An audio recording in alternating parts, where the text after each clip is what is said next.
Olá, espiritualistas conscientes! Tudo bem com vocês? Aqui é a Nicole Mariani E a Thaís Cruz. e hoje nós vamos entrar em um tema que desperta curiosidade, questionamentos e muitas interpretações. Existe uma linha muito tênue entre aquilo que é espiritual, emocional e mental e aquilo que projetamos sobre a realidade sem perceber. Mas, para aprofundar sobre essa conversa, recebemos no nosso episódio o Cauê Fonseca. Ele é fundador do Instituto de Parapsicologia, que há anos pesquisa a mente humana e os assuntos correlatos a esse tipo de estudo. Mas será, pessoal, que tudo é espiritualidade? Então, será que aquilo que sentimos, percebemos ou atraímos vem realmente de fora? Essa é a pergunta, né? Ou começa dentro da nossa própria mente? Então, mais do que trazer respostas no episódio de hoje, né, com esse convite, aceito do Cauê, nós vamos olhar para isso, ampliando a nossa consciência e trazendo um olhar para a realidade com mais discernimento, profundidade e sempre com muita presença. Então, seja muito bem-vindo, Cauê, ao Espiritualidade Consciente. Muito obrigado, Nicole, Thaís, pela oportunidade de estar aqui conversando, falando sobre um tema tão bacana que é a parapsicologia e a espiritualidade por si só. É um prazer estar aqui hoje. Nós que agradecemos aí você ter aceito o convite. E para começar, Cauê, conta pra gente quem é você e como foi o seu caminho frente à espiritualidade. Bom, talvez quem esteja vendo, o vídeo também, né, vai ver uma cara de alguém um pouco mais jovem, né, nessa caminhada, assim como nós aqui também, né. Mas essa caminhada ela, quando eu conto a minha história de vida, eu tenho que sempre honrar, de quem eu vim primeiro, né. Então, eu sou o Cauê, sou filho do Sérgio, sou filho da Enir, na qual também sou pai do Henrique também, casado com a Ana Paula, minha esposa. E, bom, a minha jornada em relação à espiritualidade, a todos esses assuntos, ela veio de berço, né. Eu sou filho de parapsicólogos, minha mãe, além de parapsicóloga, também é psicóloga, meu pai era engenheiro e administrador, também teve esse caminhar em relação à parapsicologia. E inclusive, né, quando o caminho a pergunta é sobre espiritualidade, de algum modo eu digo que, meus pais eles me programaram, me prepararam, até para que eu pudesse estar fazendo o que eu faço hoje. Porque o instituto, como foi colocado, né, o instituto ele foi fundado em Joinville, que é a nossa matriz, pelo meu pai e pela minha mãe. Então eu sou filho dos fundadores. Em 99 o instituto foi fundado, ou seja, desde quando, né, eu tinha pouca idade, o instituto já existia e eu, eh estava já dentro da barriga da minha mãe, trazendo e eles me programando nesse sentido em relação até a sequência, né, a sucessão do próprio instituto.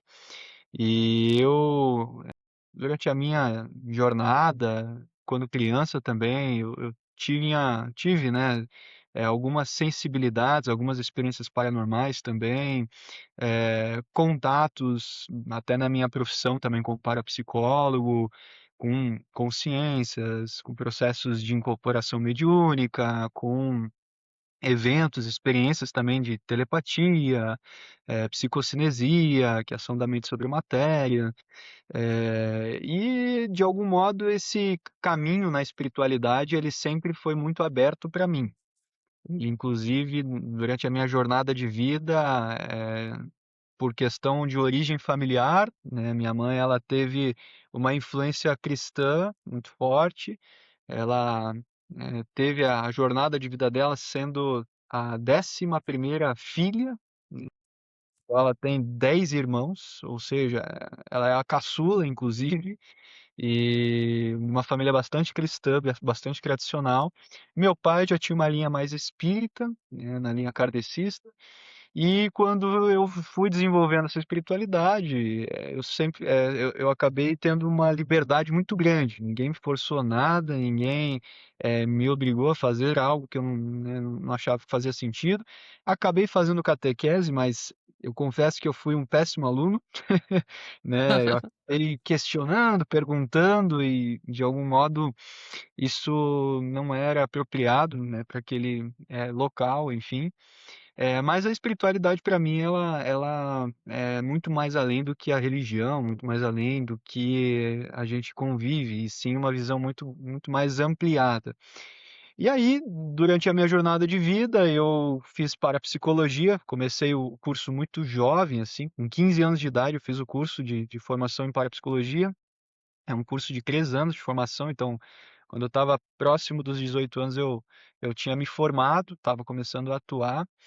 E aí comecei a atuar com a parapsicologia em si. E aí, quando a gente estuda a parapsicologia, a gente começa a ter um entendimento um pouco mais profundo e científico mesmo sobre os fenômenos espirituais, mentais, sobre a questão do ser humano em si, propósitos de vida, e a gente dá uma expandida, né, na consciência. Eh, um pouco da minha jornada, ela com certeza está relacionada a isso. E depois eu fui tomando gosto, fui fazendo parte também da organização da família, né, da empresa, do instituto em si. Fui convidado a ser professor, corpo docente. Hoje eu ministro também disciplinas do curso de pós-graduação, também em parapsicologia, da disciplina de parapsicologia, inclusive ciências mentais, gestão de carreira, que eu também me formei em administração empresarial. Sou reikiano, constelador familiar, tenho várias outras formações, até em numerologia também pitagórica, constelação familiar, PNL, programação neurolinguística, eh, espiritualidade na prática clínica. Acho que quando a gente começa a entender o ser humano, buscar o autoconhecimento, acho que a gente nunca para de estudar. Então eu sou um eterno buscador, sei que estou numa jornada de constante evolução, e a espiritualidade é um caminho que me permite, né, estar ampliando a minha jornada de vida e a jornada de quem estiver ao meu redor, né, onde a gente possa impactar, influenciar positivamente. Então, apesar dessa Legal. publicidade, né, esse rostinho jovem, de algum modo, desde pequeno, desde criança mesmo, eu estive influenciado e também numa criação muito aberta relacionada à espiritualidade. Jovem, mas de alma velha, né, Cauê? Porque todo esse conhecimento que a gente busca, a gente acaba falando sempre aqui também, até no nosso podcast, é o download que a gente está fazendo daquilo que a gente, né, em outros períodos estudou. Então a gente está, né, relembrando, reconectando, então Sim. que alegria poder fazer isso também, né? A gente poder fazer esse download e levar para frente essa informação, né? E dos caminhos é, né? Então a gente está compartilhando, né, essa tua sabedoria, tua experiência aqui no nosso canal. Então, falando então já do assunto específico para a psicologia. Muita gente associa a parapsicologia a algo místico ou fantasioso. Modo geral, quem não conhece. Uhum. Como você explicaria de uma forma clara, o que que realmente é a parapsicologia para a pessoa leiga que está chegando Aham. agora? Bom, vamos lá. Uma das minhas funções, né, como representante da parapsicologia é desmistificar mesmo, né? É trazer para uma explicação que ela não envolve religião, não envolve nenhum dogma, nenhuma doutrina, e sim uma visão do que a ciência traz como parapsicologia. E eu acho que para eu explicar o que é isso, eu preciso ir um passo atrás, de Bora entender lá. parapsicologia que nós, aqui do instituto, enfim, da formação na qual eu fiz, ela é uma parapsicologia originária da Carolina do Norte, nos Estados Unidos, que nasceu lá com Joseph Banks Heine, que é o pai da parapsicologia moderna, na Uhum. qual ele era biólogo e ele fundou lá em 1930 o primeiro laboratório de parapsicologia dentro de uma universidade, que é a Universidade de Duke, que até hoje ela existe e hoje ela é referência na neurociência a nível internacional. E aí, a parapsicologia na qual, né, os nossos alunos, enfim, quem atua e como parapsicólogo formado aqui no Instituto, tem essa perspectiva científica. Do quê? O que é a parapsicologia? É a ciência que estuda fenômenos que parecem estar, a priori, fora do reino das capacidades humanas ou que, de algum modo, é possível a gente captar informações sem utilizar os nossos 5 sentidos convencionais.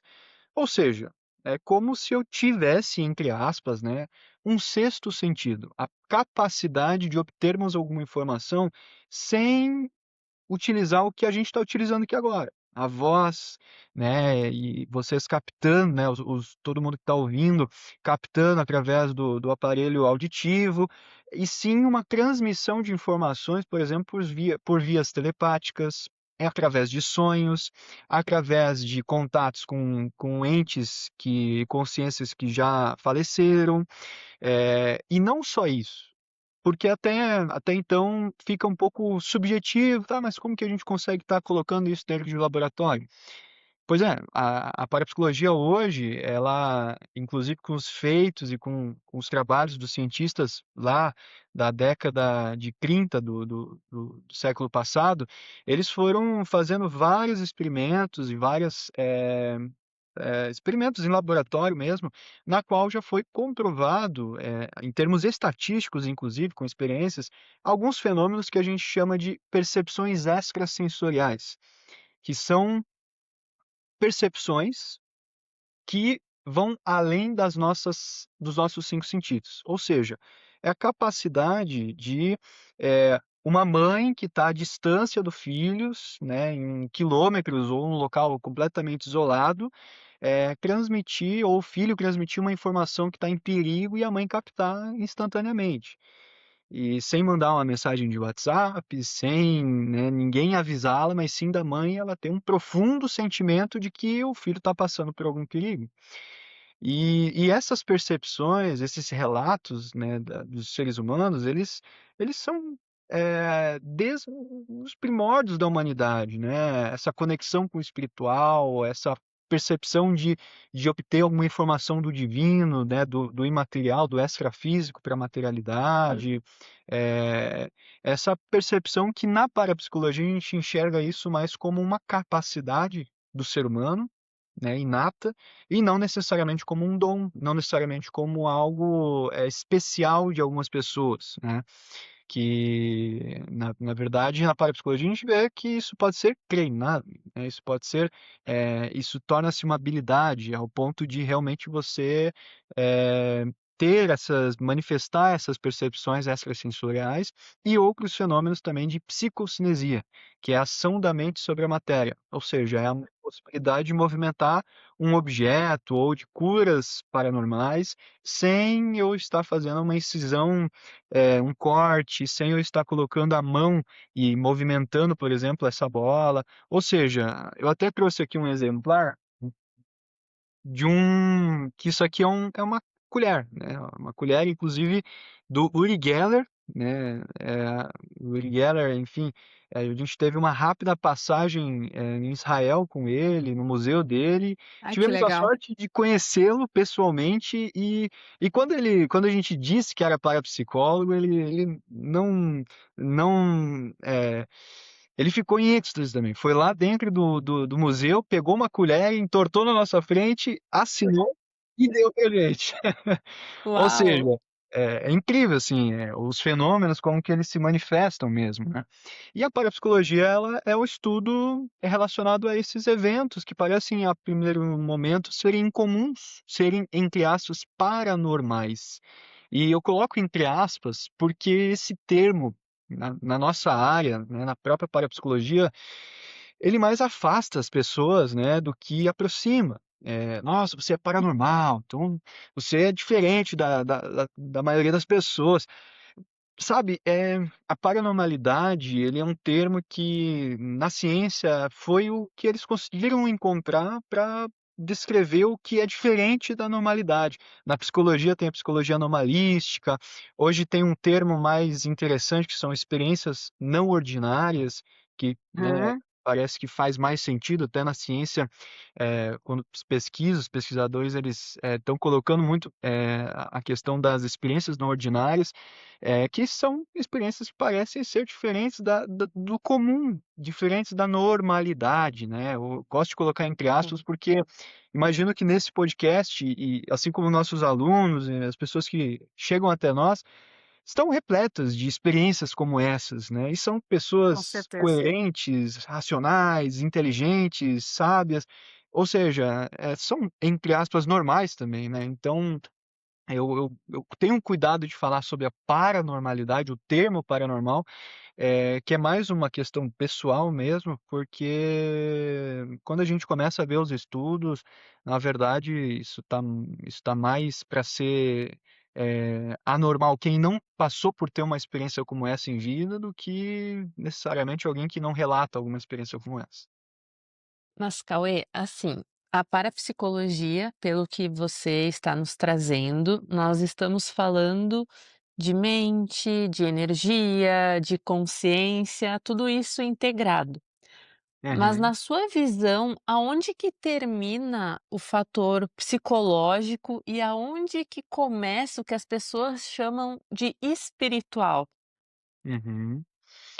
Bom, quando a gente vai compreender, né, a mente humana, a consciência, e a gente tenta dividir, né, o ser humano em camadas, e a gente começa a entender que o ser humano ele é integral, tudo está acontecendo tudo ao mesmo tempo, a gente começa a perceber que as experiências de caráter espiritual dentro da parapsicologia são experiências que a gente pode verificar, que a gente pode ter um teste de realidade, que é uma estratégia que nós utilizamos aqui para, por exemplo, eh identificar numa investigação uma evidência de uma experiência mediúnica, ou de uma aparição, ou de um sonho que teve um contato com algum ente que faleceu.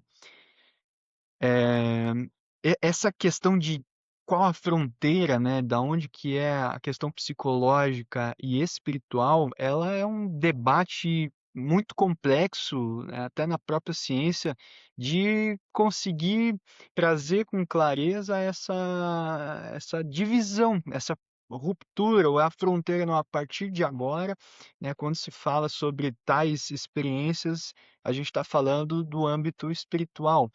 A própria questão de conceito de mente, consciência ou espírito ou alma, elas, de algum modo, elas se elas se confundem muito, porque existe o cérebro, né, que é esse mecanismo físico com massa, com estruturas fisiológicas, e cada parte do cérebro tem uma função específica, mas a mente, quando a gente começa a falar sobre a mente, que é supostamente esse mecanismo que nós estamos nos interagindo, conversando, se interagindo no mundo, na forma na qual a gente se relaciona, a gente não, até hoje não percebeu, não conseguiu encontrar evidências de alguma coisa física dele, né. Então quando a gente começa a entender coisas que têm uma natureza extrafísica, como a mente, por exemplo, a gente poderia estar falando sobre atributos, da espiritualidade, ou seja, coisas que não estão na matéria em si. E a psicologia, quando, né, trata-se de questões mais psicológicas, a gente começa a perceber o efeito da interação entre a mente e o cérebro e o comportamento, né, a ação que a gente acaba tomando, mas num sistema em conjunto, né. Quando a gente traz a parapsicologia, por exemplo, a gente quer acrescentar teorias, acrescentar formas de enxergar o ser humano, e não de, por exemplo, desconsiderar algumas áreas de conhecimento que trouxeram uma perspectiva muito bacana, e sim de incluir. A espiritualidade, por exemplo, essa nossa parte espiritual, que é intangível, que é extrafísico, que não necessariamente tem uma forma, e que a gente pode colocar como energia, mente ou consciência, e que justamente acaba sendo essas características que diferem aspectos psicológicos de aspectos mais espirituais. Só que na parapsicologia, né, que eu gosto de trazer isso, não basta só o relato por si só. A gente precisa verificar as informações que são nos dadas.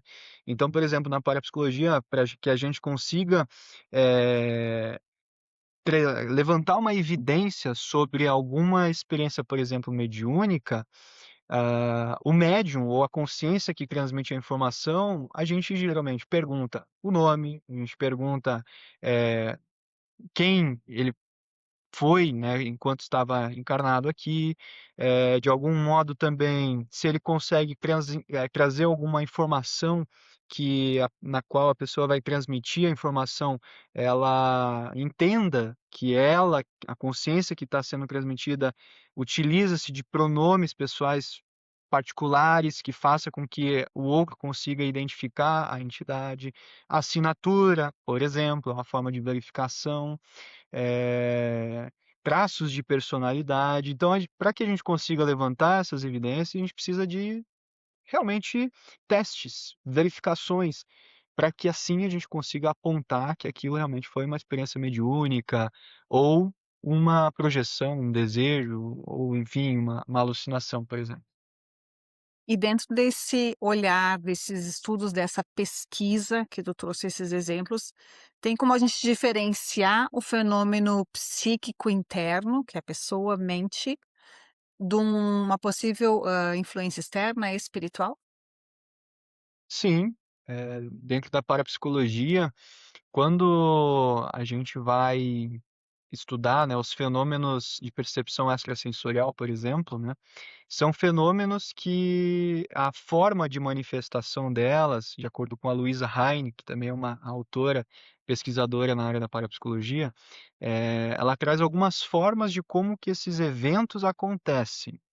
E esses eventos, por exemplo, podem vir de forma intuitiva, que é como se fosse um repentino conhecimento, sobre algo, alguma informação à distância, e que não necessariamente foi um espírito, e sim uma comunicação entre mentes, por exemplo. Então, ou seja, é diferente de, por exemplo, alguém que relata que uma voz está falando com ele.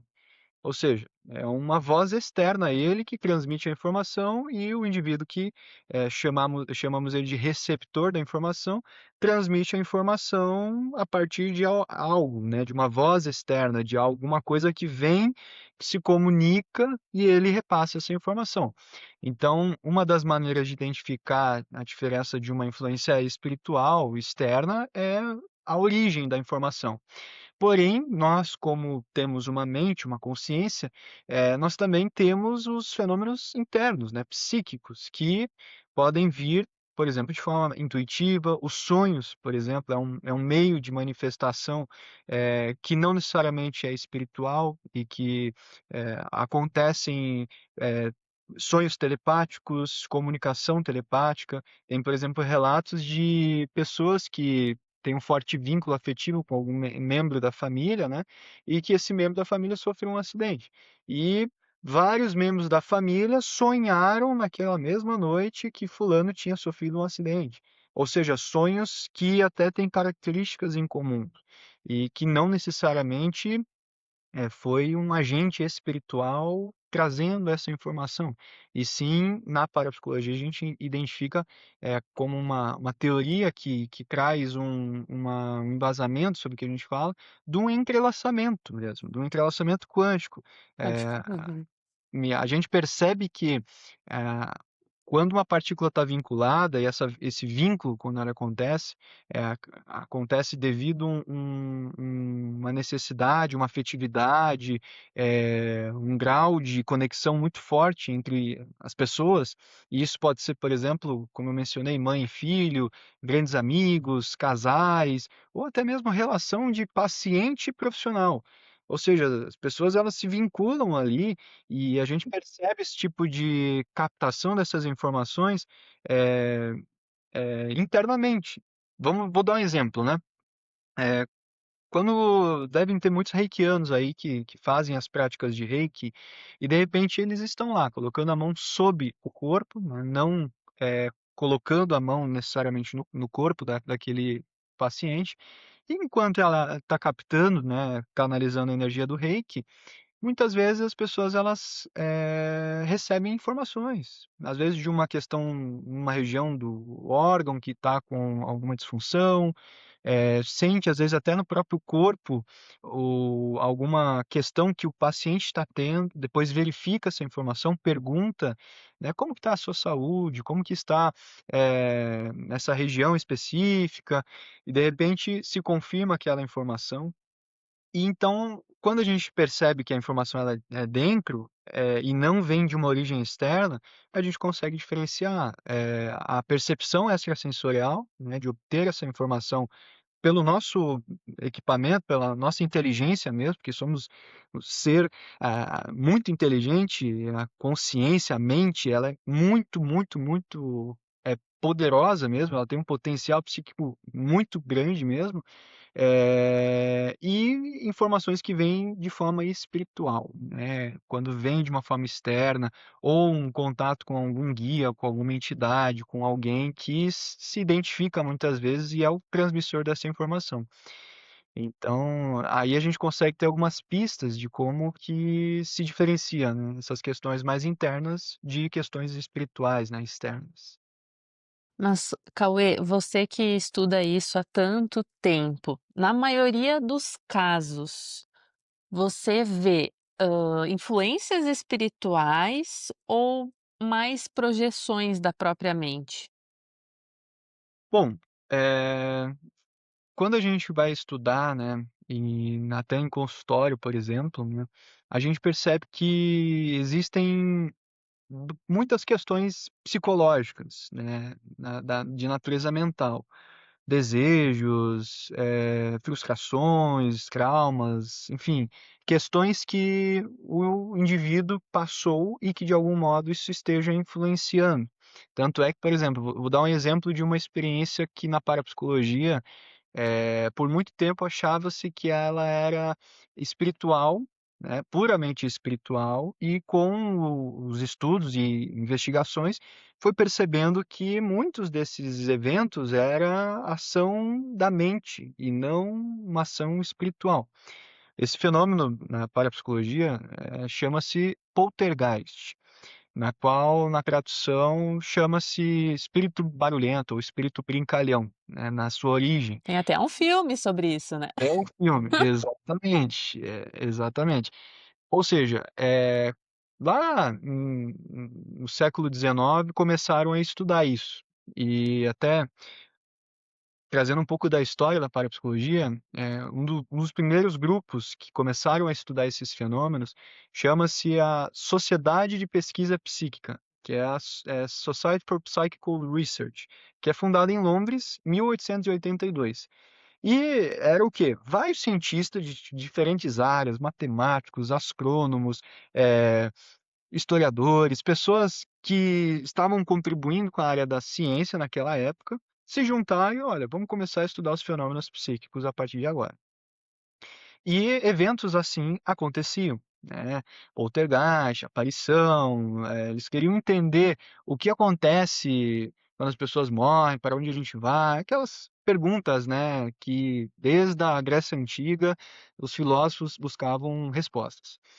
E dentro da parapsicologia, o ser humano, numa primeira às vezes até por não estudar, não se aprofundar ou ter uma visão um pouco limitada sobre os eventos incomuns que acontecem, acabam achando e acreditando que tudo é espiritual, paranormal, ou, sabe, ação espiritual, pô, é alguém fazendo alguma coisa contra mim, é alguém prejudicando a minha vida, né, sempre terceirizando, né, essa responsabilidade, mas E a tudo bem. nossa mente é muito poderosa, né, então a gente não quer acreditar e tem que terceirizar, né, tende a terceirizar.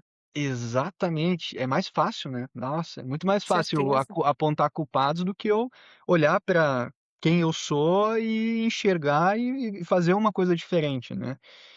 E aí com o desenvolvimento dos estudos, junto, por exemplo, com médiums que iam nesses locais que estavam acontecendo fenômenos de poltergeist, então só para contextualizar, são fenômenos muito diferentes. Por exemplo, combustões espontâneas acontecem, materialização e desmaterialização de objetos fora e dentro da casa, batidas na casa, ou seja, são coisas bem diferentes, até objetos em trajetória, inteligente, é uma é uma coisa bem curiosa também. E foi percebendo que muitos desses eventos existia um epicentro, que é o quê? É um agente gerador dessa ação da mente sobre a matéria, dessa psicocinesia. E geralmente esse epicentro era alguém que estava passando por uma forte crise. Crise emocional, crise, de identidade, crise religiosa, estava em um processo de crise mesmo, e um impacto emocional muito forte. E até o fenômeno do poltergeist, que ele passou a ter um outro nome também, chamado de RSPK, que é a psicocinesia recorrente e espontânea, ou seja, é a ação da mente sobre a matéria de forma espontânea e recorrente, ou seja, de forma cíclica E até repete. mesmo. Uhum. Se repete, exatamente. Percebia-se que, quando tirava-se esse epicentro do local, os eventos paravam de acontecer. Ou se esse epicentro achava que o problema, né, desses eventos estava na casa, que a casa é mal assombrada, saíam, iam para uma outra residência e os eventos continuavam a acontecer. Ou seja, não era necessariamente uma questão da casa em si.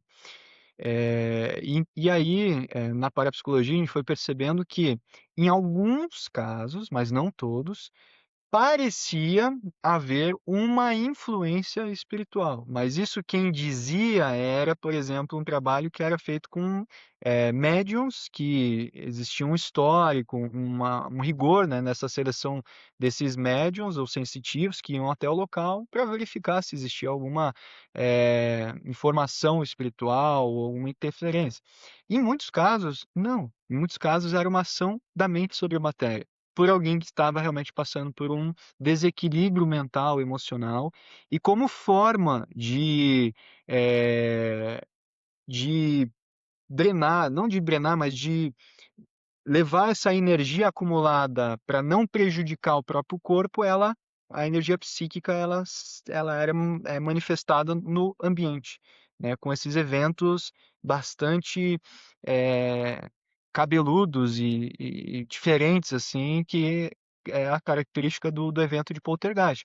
Então, por muito tempo, acreditava-se que era uma questão espiritual e, em muitos casos, depois de um tempo, foi percebido que isso era de natureza mais mental do que espiritual. Tamanha força dos nossos pensamentos e da energia que nós, enquanto uma usina, né, que nós somos uma Aham. usina energética, Somos. relacionamos e expandimos o nosso campo magnético a ponto de gerar, né, todos esses eventos. Então é muito incrível o que a nossa mente, né, é capaz de produzir. Por isso a importância da gente vigiar os nossos pensamentos, né. A gente Muito traz poderoso. muito isso, aqui quando a gente tem as nossas conversas, que transforma, né, o nosso o todo o tempo todo. Sim. E com esse olhar, Cauê, qual de fato seria o papel do pensamento na construção da realidade das pessoas? Quando a gente fala, assim, de mente consciente, pensamento consciente, ou tem alguma coisa mais profunda, assim, que fica operando o tempo todo, que pode gerar, assim, essas realidades? Uhum. Bom, na minha visão, né, o pensamento é a base de toda a criação da realidade. Para que algo da matéria, né, venha a se manifestar, antes dela vir para a matéria, ela foi pensada, foi idealizada, foi criada, né, no campo mental, né. Então o pensamento, né, hoje, claro, a gente coloca um eletroencefalograma, consegue mensurar as ondas que são emitidas pelo pensamento, né, mas as ondas cerebrais. Só que na minha visão e na visão da parapsicologia também, o pensamento ele tem forma, ele interage na realidade ao ponto de realmente, interferir na própria realidade em si. Existem alguns experimentos de micropsicocinesia, que são alguns equipamentos sensíveis a alterações que, os indivíduos eles atuam, entram num estado, por exemplo, de meditação e começam a interferir naquele funcionamento daquele equipamento. Até tem recentemente até saiu uma pesquisa na Cortex, por exemplo, que é uma revista de neurociência, em que eles fizeram algumas, como se fossem umas lesões reversíveis numa região que é o lobo pré-frontal medial esquerdo, do cérebro, e essas regiões elas foram lesionadas, né, intencionalmente, mas de forma reversível, é claro. E a falta de atividade nessa região fez com que o cérebro ou aquele indivíduo ele começasse a interferir nesses equipamentos sensíveis à psicocinesia. Ou seja, Interessante. bem interessante, ao ponto de realmente começar a perceber que, a inibição de alguma parte do cérebro, né, ou seja, a redução da atividade cerebral, parece de algum modo fazer com que, nós conseguíssemos impactar na realidade ao nosso externo. Exatamente. Inclusive, por exemplo, a a maioria das experiências paranormais, quando elas acontecem num estado alterado de consciência, que é um estado Uhum. diferente do que nós estamos aqui em vigília, né, em beta, mas sim em alfa, que a gente reduz um pouco a nossa atividade cerebral, mas sim em teta, que desce mais um pouquinho. Ou seja, esses eventos incomuns, eles estão associados à redução da atividade cerebral. E quando, essa atividade ela é reduzida, quase como se o nosso pensamento ele tivesse uma expansão, uma dimensão de contato muito maior, muito mais, eh, poderosa nesse sentido.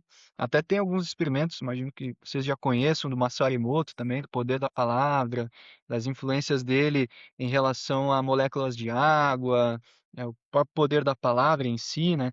E até a gente faz, por exemplo, no curso de parapsicologia, na disciplina de vivências em parapsicologia, a reprodução das mesas girantes, na qual todos os Ah, alunos que legal. é bem bacana, assim, todos os alunos eles estão ali, eles se concentram, estão todos conectados, o professor vai conduzindo uma vivência, uma vivência, e aí tem uma mesa que fica aqui no instituto, ela é uma mesa normal, né, bem tranquila, e aí, todos os alunos estão lá conectados, eles colocam só a pontinha dos dedos da mão, só sem fazer força nenhuma, e aos poucos, né, com o tempo, com o acúmulo dessa energia, todos olhando para um único objetivo, né, colocando energia na mesa, a mesa começa a rodar, a rodopiar, assim, é bem forte para quem passa, né. Todos os alunos, todas as turmas passam, assim, e é muito impactante mesmo, porque é a força das mentes observando e realmente com uma intenção num determinado lugar.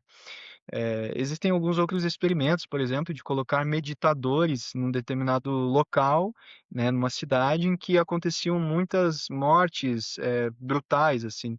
E durante 30 dias que mais de 1000 meditadores ficaram lá naquele local, na intenção de meditar todos os dias, houve uma redução significativa em contraste com o período do ano passado, por exemplo. Uma faixa de 12 meses, no mesmo período houve uma redução drástica, assim, muito drástica, por causa de uma psicosfera, né, por causa de uma mudança naquela localidade. Enfim, tem vários exemplos, por exemplo, de, orações, coletivas que interferem também no estado de saúde de um ser humano. Então a mente e o pensamento é muito poderoso E todo mundo, né, deixa eu interromper um pouquinho, aham, tivesse essa consciência, o quão melhor o nosso planeta, quão melhor todos nós estaríamos, né, porque é isso, é uma força gigantesca, né. é uma força É. gigantesca. Eu creio, né, que o ser humano por si só ele é bom, a maioria é boa, só que como a gente está envolto em muitas notícias negativas, em muitas coisas relacionadas à sobrevivência, no medo, todas aquelas nas mídias que fazem isso de forma intencional, a gente acaba vibrando, a maioria acaba vibrando numa frequência mais baixa, né. Mas acredito muito nas pessoas, eu conheço muitas pessoas boas, íntegras, honestas, e se todos nós tivéssemos essa consciência, nossa, a gente realmente poderia fazer um mundo muito melhor, muito mais humano, muito mais consciente, muito mais íntegro, tamanha a força, né, do nosso pensamento, da nossa mente. É, porque eu ia te pedir agora, se uma pessoa ela cria a sua própria realidade para o bem, e para o mal, né, o que eu vejo muito, inclusive nos nossos atendimentos, são padrões mentais que acabam aprisionando muitas vezes as pessoas, né, dentro de um sistema que envolve a mente como um sistema de crenças, mas ao mesmo tempo eu vejo também uma auto-obsessão e a pessoa sustentando esse tipo de ciclo. Eu não Sim, sei se você também enxerga isso, Cauê, hoje nos teus estudos, né, dentro dessas práticas. sim. Olha, tem uma área do conhecimento que na nossa formação de parapsicologia entra as ciências mentais. E as ciências mentais é justamente o estudo da mente, da construção do sistema de crenças, dos valores, de todo esse entendimento, do ser humano e das ações que ele tem no dia a dia, né, na vida dele. E realmente, quando você fala de autoobsessão, a gente precisa olhar para a gente mesmo, a gente precisa ter esse olhar, porque, o mundo está repleto de pessoas que são coitadinhas, né, que se colocam no papel de vítima, que acabam Vítimas. exatamente, que acabam realmente, jogando a responsabilidade da vida dela na mão dos outros, né, achando que o problema da vida dela são os outros, em vez dela olhar para ela mesma, autorrefletir, né, se organizar, elevar o estado de consciência, buscar recursos e ferramentas para elevar esse processo.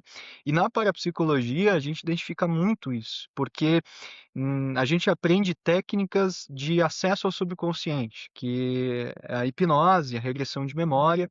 Então, por exemplo, quando a gente identifica alguns padrões de crenças, né, que na fala a pessoa fala: "Ah, eu não consigo, eu sou incapaz, eh, eu não mereço", ou seja, a gente começa a perceber algumas limitações. E uma das técnicas que a gente consegue ter uma eficiência bem relevante é a tal da regressão de memória, na qual a gente pode fazer uma regressão à infância, uma regressão à vida intrauterina e, claro, de acordo com a crença e respeitando a crença do consulente, a gente pode até ir em vidas passadas, né, que é a terapia de vidas passadas. E essas limitações, né, esse sistema, ele acaba influenciando, né, negativamente e limitando o potencial enorme e infinito que a pessoa tem da mente dela, se tornando aí um autoobsessor, né. Mas é uma questão que as pessoas elas hoje aqui no Brasil, né, a gente vê uma influência muito forte nas escolhas, as pessoas elas acham que elas têm o poder da escolha, mas um poder da escolha limitado ao que é oferecido a elas. E o que é oferecido a elas, muitas vezes, são coisas relacionadas a ter a ambição, a coisas materiais, e pouco se é valorizado o ser, a essência, né, a mente, o desenvolvimento, a libertação dessas crenças limitantes.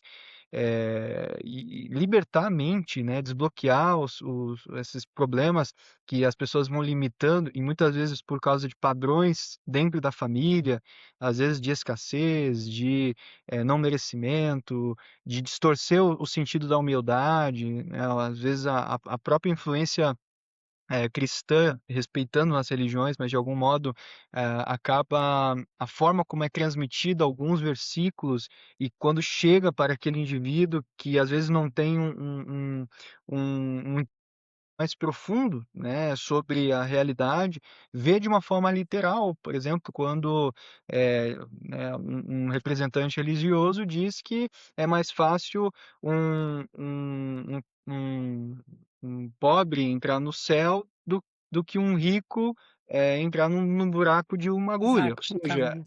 né, do camelo. É uma coisa que às vezes a pessoa ela vai ver, não, então o certo é eu ser pobre, o certo é eu manter dessa forma, porque senão eu não vou ser,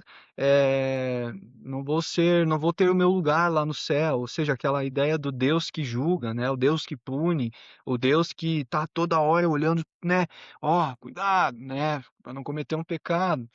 Então, a gente acaba meio que quebrando muitos paradigmas, assim, né? Eu acabo entrando, né? Eu sei que é um pouco complexo esse tema, mas entrando porque a sociedade na qual a gente está inserido, ela tem uma influência muito forte, né? Desses valores.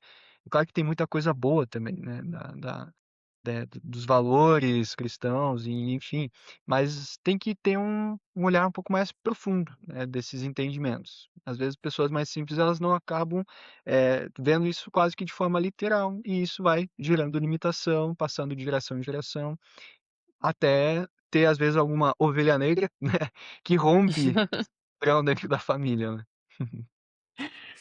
Cauê, e falando um pouquinho do instituto, por exemplo, que nem no meu caso, desde pequena eu tenho várias faculdades mediúnicas e minha vida foi bem desafiadora até eu conseguir lidar com elas. Porque eu Uhum. enxergava, eu sentia cheiros, eu escutava vozes, barulhos, então, né, até na minha infância tinha amiguinhos que ficavam longe de mim por eu poder enxergar outros seres. E foi um caminho, né, de muito estudo, conhecer mais a fundo da minha mediunidade, e isso hoje dentro do instituto, para pessoas que têm uma mediunidade ou para que querem aflorar e entender como isso funciona. Vocês dão um direcionamento para qual é o melhor curso? Se ensina a lidar com esse tipo de energia, essas mediunidades? Porque eu também vejo hoje muitas pessoas não sabendo lidar com tudo isso e acaba prejudicando a própria vida, porque é uma energia que fica acumulada, tu não sabe, né, como utilizar, tu não sabe se aquilo que está acontecendo é real e se não é. Então, hoje, dentro do teu trabalho, vocês conseguem dar esse direcionamento para que as pessoas consigam entender e compreender esses fenômenos a ponto de saber lidar com eles na sua vida diária, assim? Bom, eu acho que essa é a principal missão do Instituto. A missão do Instituto é realmente ser uma porta que se abre para o autoconhecimento e contribuir com a jornada do ser humano em busca de uma vida mais feliz. E eu digo isso que a nossa missão está intimamente ligada com essa quebra de paradigmas, com essa quebra de padrões que olham a espiritualidade dentro de uma ótica, por exemplo, religiosa. E na parapsicologia, o curso de parapsicologia e ciências mentais, que hoje é tanto a nível de pós quanto profissionalizante, é o principal núcleo de pessoas que passaram por experiências como essa e estão em busca de respostas. E não só de respostas, bem como você colocou, de orientação em como lidar com essas faculdades psíquicas na qual o ser humano tem. Em alguns podem manifestar, né? Muita gente manifesta, inclusive, por exemplo, tem uma pesquisa publicada agora em 2024 pelo Dr. Alexander Moreira Almeida e mais um grupo de pesquisadores que levantou um índice de 93% de uma pesquisa que rodou em todas as regiões do Brasil, relatando que, né, dentre a amostra total de diferentes regiões, diferentes condições socioeconômicas, culturais, regionais inclusive, 93% relatou ter pelo menos passado por uma experiência, Nossa, anomalística, religiosa ou até mesmo paranormal. Ou seja, é muita gente que muita passa por gente. isso. Então, às vezes falta profissionais com uma sensibilidade de olhar isso com uma ótica de uma capacidade, e não de doença, e não de um transtorno, como antigamente na história da parapsicologia, existia, né. Quando a gente vai estudar a história da parapsicologia, a gente vê, por exemplo, a época de caça às bruxas, por exemplo, a Inquisição, que foi um período terrível, né, da história. Então eu acabo dizendo que as turmas do instituto, por mais que a gente tenha essa nossa visão, científica e a gente o que fala vem através do que já foi estudado, pesquisado e concluído, eh acaba se reunindo várias pessoas que passaram e passam por diversas experiências paranormais, desde saídas do corpo, a experiências de quase morte, aparição de seres, mediunismo ou a mediunidade também, pré-cognição, pessoas que sonham e esses sonhos se tornam realidade. Então, é uma reunião de pessoas que passaram por essas experiências e ali conseguem entender o que realmente está acontecendo, o que aconteceu com aquele indivíduo, caracterizar essas experiências na qual, os estudos realmente apontam, e tem estudos robustos aqui, ó, por exemplo, isso aqui é um livro de telepatia, né, é uma bíblia Nossa, da telepatia mesmo, do Su e do Bateman. Então, tem muitos livros aqui que são de cientistas mesmo, que buscam, não, por exemplo, validar a crença religiosa que eles têm, mas sim de estudar essas experiências que são relatadas no mundo inteiro.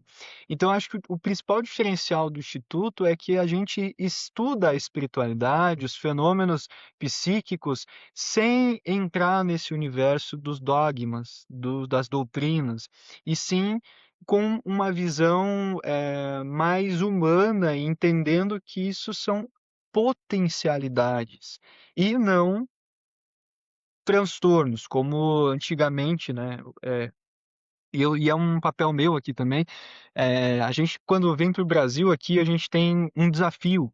A gente teve 2 grandes representantes, quando chegou mais ou menos na década de 60 aqui a parapsicologia. De um lado, o cristianismo com o padre Quevedo, né, como padre representante enfim, como alguém que levantou a bandeira da parapsicologia, mas, querendo ou não, ele tinha como o bastidor dele, né, como um representante da Igreja Católica, e do outro lado, o engenheiro Hernani Guimarães de Andrade, que era, espírita, né, e frequentava e tudo mais. E quando ela chega para o Brasil, ela chega polarizada, ela chega quase como uma batalha entre o espiritismo e o cristianismo. E inclusive o próprio Padre Quevedo, né, ele foi importado da Espanha, né, com essa missão de algum modo, de, enfraquecer o crescimento do espiritismo que estava muito forte nessa época inclusive. A gente teve a oportunidade, né, como o instituto foi fundado em 1999, a gente teve a oportunidade de convidar o Padre Quevedo para fazer palestras, né, no instituto, para a gente conhecer o trabalho dele. E a gente queria que ele falasse de parapsicologia, mas toda vez que ele vinha, ele não vinha falar de parapsicologia, ele vinha, num discurso de ódio, contra os novos cristãos. Não, que não é esse o objetivo de Cristo. Ou seja, o interesse real na parapsicologia acabou ficando em segundo plano. E isso foi um grande problema que aconteceu aqui no Brasil. A parapsicologia ela ficou rotulada. A parapsicologia ela ficou limitada ao jargão, né, do próprio Padre Quevedo, que não existe. E isso é um grande problema, porque a ciência também tem uma hipótese da sobrevivência da mente, ou seja, que um estudo com um conjunto de evidências muito grande, que até... Ai, não tô com o livro aqui. Mas tem um livro que chama-se A Ciência da Vida Após a Morte, do Alexander Moreira Almeida. Ela foi fundada, lançada agora em 2023, se eu não me engano. Também a Mariana Costa, uma psiquiatra, junto com o Alexander, e o filósofo Humberto Schubert Coelho. Ou seja, a ideia desse livro é trazer as melhores e realmente sustentar a ideia da continuidade, da sobrevivência da mente, apesar do corpo, né, ter falecido, apesar de ter tido um cérebro que não funciona mais. E na parapsicologia, esses fenômenos que estão relacionados mais à espiritualidade, eles estão apoiados nessa visão, estão apoiados nessa hipótese, e muito bem apoiados. O problema é que, de algum modo, para que isso seja reconhecido cientificamente, né, eu digo até em aula, precisa haver uma revolução, uma revolução científica e religiosa. Porque se levasse em consideração que a reencarnação, né, foi comprovada cientificamente, ou que existem casos reais de reencarnação, né, alguns grandes grupos que falam o contrário, né, teriam que corrigir as suas informações. E não sei se eles têm esse interesse, né? Porque isso, de algum modo, pode descredibilizar novamente todo o discurso deles e prejudicar a relação que eles têm também com quem a seguiu. Então é uma crítica que eu faço mesmo, porque tem um conjunto gigantesco de evidências que apontam para essa direção mesmo. Crianças que se lembram de vidas passadas. A gente, por exemplo, quando atua com as regressões de lembranças de vidas passadas, a gente verifica as informações e tem muitas informações que já foram verificadas também.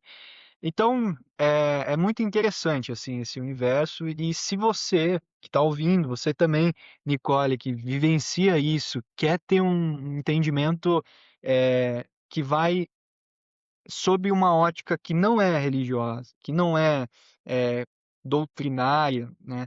E sim científica, com um artigo, com pesquisa, com ciência, o curso é para quem está aberto a esse sentido.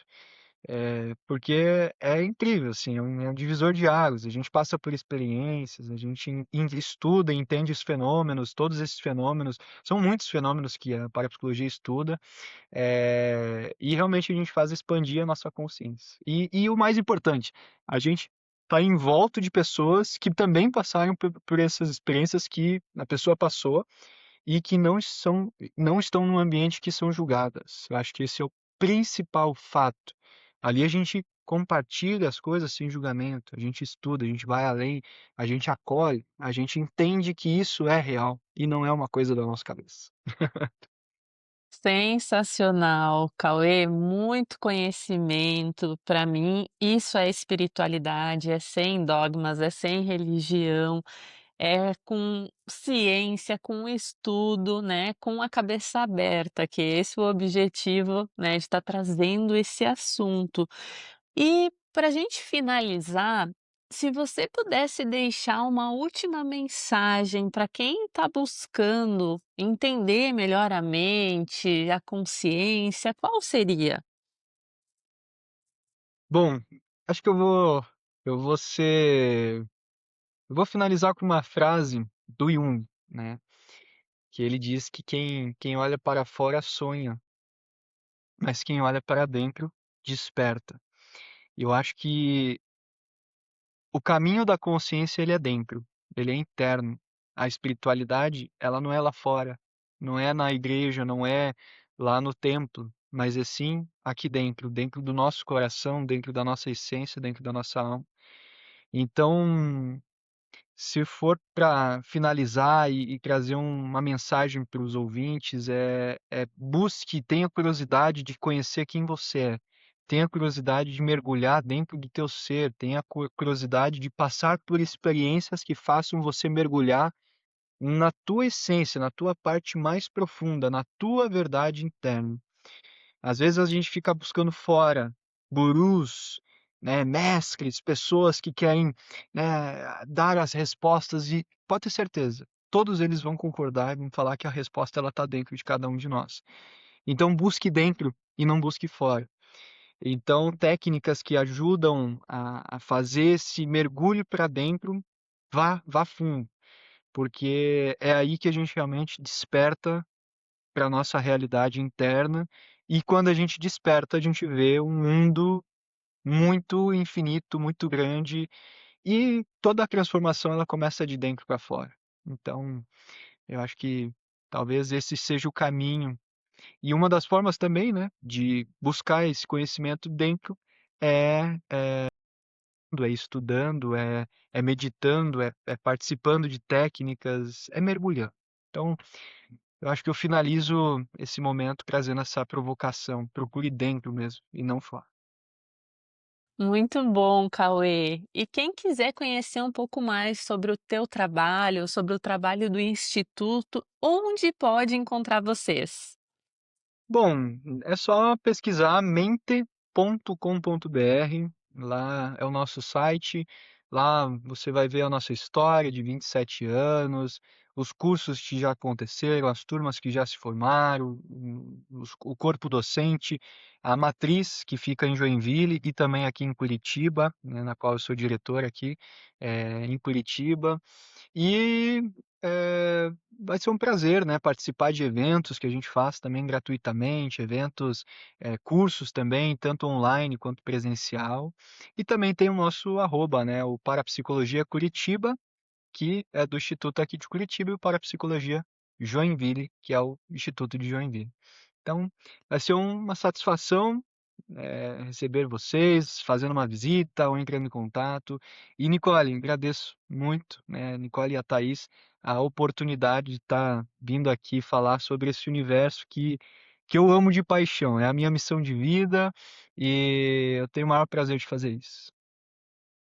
Cauê, a gente que agradece, tenho certeza que o objetivo hoje era passar um pouco mais sobre esse conhecimento que até então é muito desconhecido para várias pessoas, né? E o intuito é para que as pessoas busquem, se informem, estudem, porque como você falou, o autoconhecimento ele é ilimitado e é tão mais fácil quando a gente tem todo esse aporte de saber lidar com essas questões, identificar o que que é nosso, o que que não é, o que que é fenômenos, né, a Aham, nossa vida fica muito mais fluida, mais simples e sempre olhando tudo isso para uma forma integrada. perfeito. Então, pessoal, a gente vai ficando por aqui. Muito obrigado pela participação de vocês. Ressalto também que esse episódio vai estar disponível no nosso novo canal do YouTube, Espiritualidade Consciente Podcast. E até o próximo episódio.